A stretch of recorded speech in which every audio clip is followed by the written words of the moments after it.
Hello, everyone. Welcome here. My name is Emma. Today, I'm going to tackle the ever daunting task of cleaning and organizing my sewing space. Lately, I've not been feeling very creative. I know this is mostly because my workspace is disorganized, messy, and inefficient. So, I'll be doing some deep cleaning, and then hopefully, I'll feel like tackling a project I've been meaning to finish.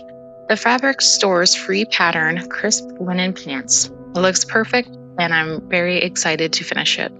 Thanks for joining me. If you've got an area that needs some organizing or decluttering, feel free to work along with me.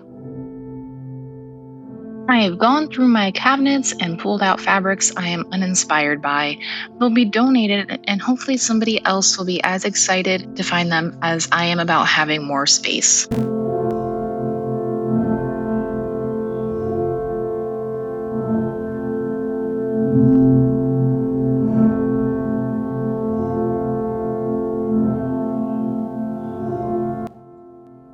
I did a lot of decluttering on day one, and I came back the next day with fresh eyes, hopeful to tackle the efficiency problem I've been having. With my work desks in the corner, it isn't really a good flow for me anymore. So I've decided to put my garment racks in the corner and my desks straight along the wall. And as always, when moving furniture, vacuuming is a requirement. You can probably see my German Shepherd popping in and out. He is definitely the dust bunny culprit.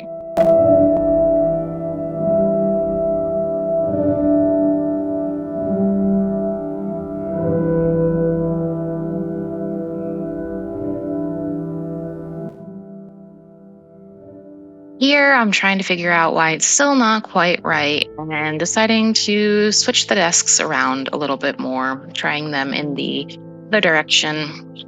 I definitely don't have the ideal setup here, but this is our temporary home, and our forever home will be finished this summer, and I will have a designated workspace, which I'm very excited about.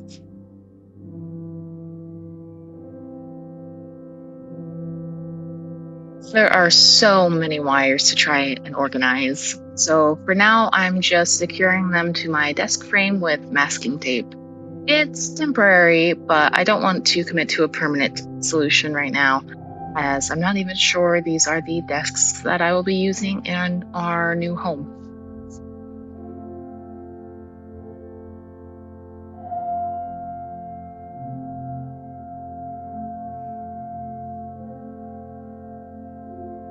It's time to start sewing. Finally, I did already print and assemble this pattern. I made it previously a size too large, but I used test fabric, so no harm done there. So here I'm just trimming it down a size and prepping my fabric. I'm using, I believe it's sand wash or stone washed cotton from Blackbird Fabrics, using my LDH scissors. They are amazing. They're definitely my absolute favorite scissors, and I've tried every main brand of fabric scissor you can get from Joann's or Walmart, and these are worlds ahead.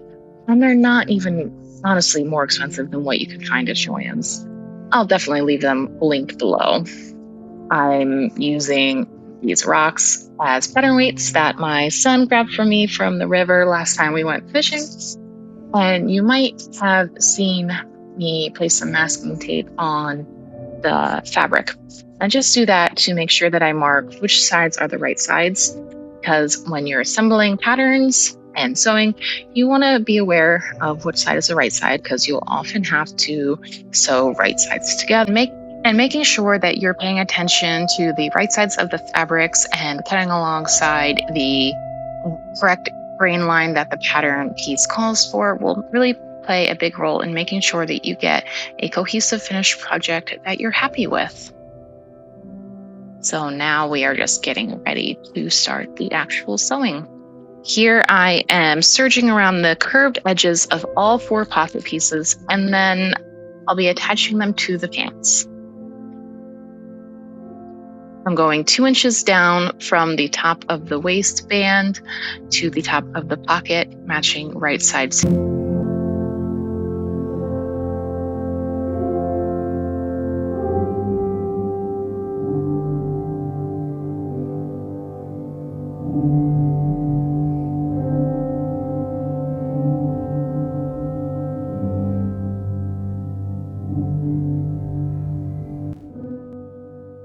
Now that all the pockets are attached, it's time to make the pleats on both front pieces.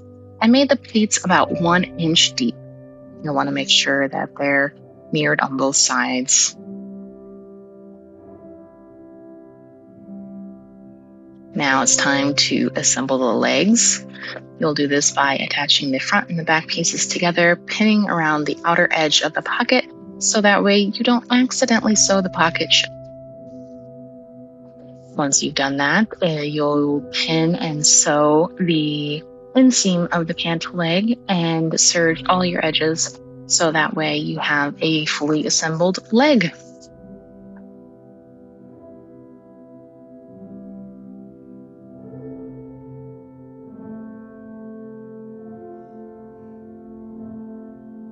And with right sides together, insert one leg into the other, matching the crotch seam, and sew and serge the U-shape opening. You'll want to make sure that you get the seam lined up as best as possible, because having a mismatched crotch seam is something you want to try to avoid.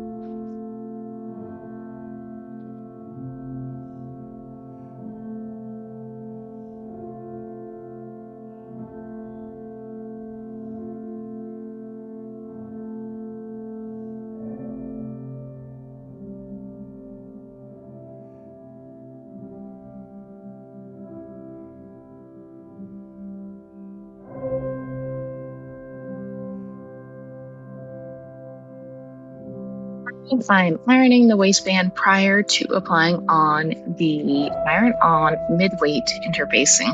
This helps give the waistband some structure and helps it to stay up a bit better, even with the elastic.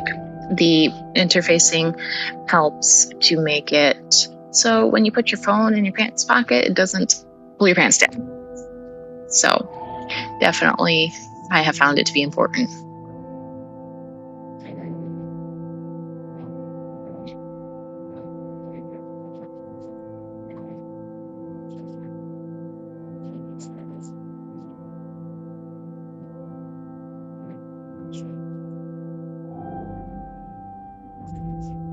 Here I'm ironing down about 1/2 inch on both edges. Once you're done that, you will iron it in half, matching the edges.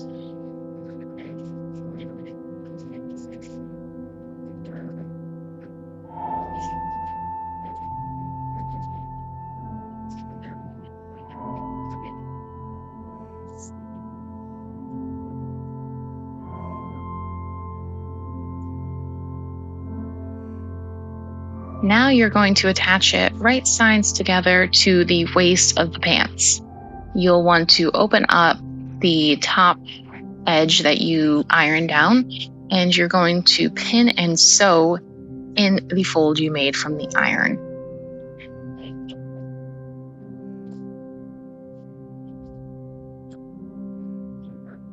Once you've sewn all the way around the waistband, you're going to attach the ends together like you can see there. You'll want to make sure that you leave open a channel for the elastic to thread through. And here we're just ironing it up so that way we can make sure we are stitching in the ditch to attach our waistband accurately. We're folding it over to pin in the ditch, making sure that the inside edge is properly attached so that when we sew from the outside, we're picking up all the waistband on the inside as well.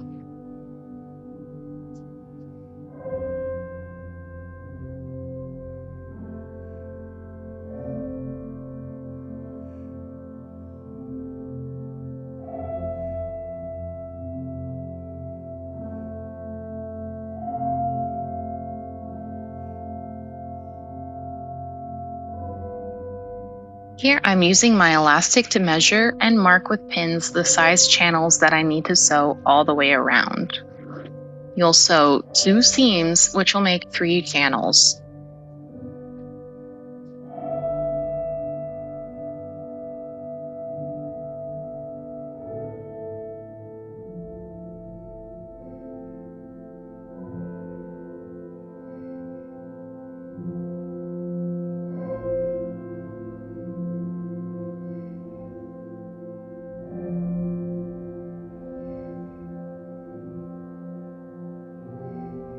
A lot of people like to mark their measurement for their waistband channels with a piece of masking tape along their sewing machine, so that way they keep it lined up right. I've tried that and I found decent success with it, but by far the best success I've had is the actual measuring of the elastic piece that I'm using and pinning it along the way. Because as much as we try, we are not perfect. And sometimes there is imperfections along the way that when you're actually measuring as you go around the waistband and making sure that that piece of elastic is going to fit. It is just a trick that I've picked up that has really helped me make waistbands that I am truly happy with. Waistbands are something that I have struggled with over the course of my sewing journey to be happy with and feel like I actually have a professional looking finish.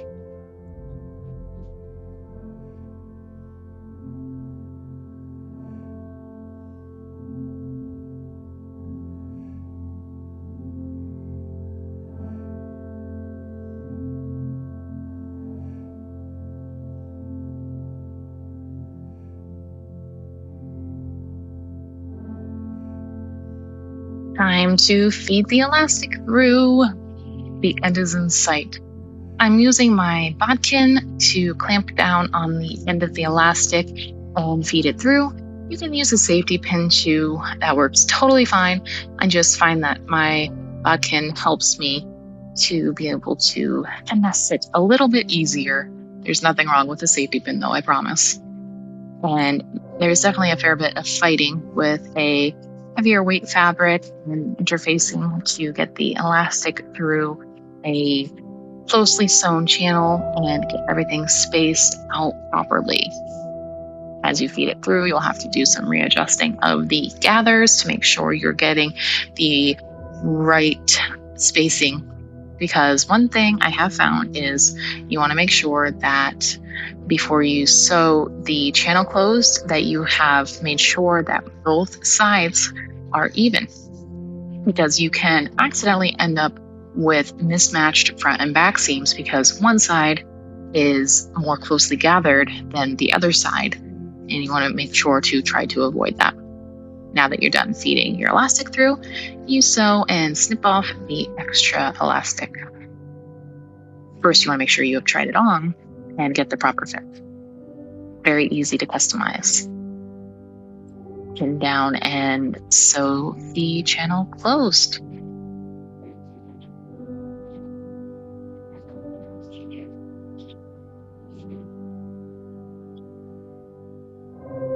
Now it's time to hem the legs.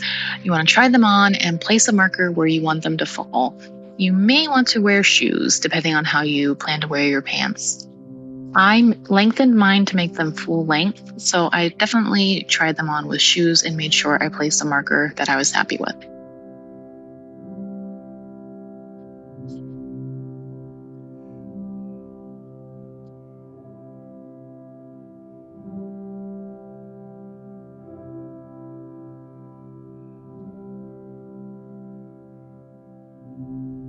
Now it's time to show off your finished garment.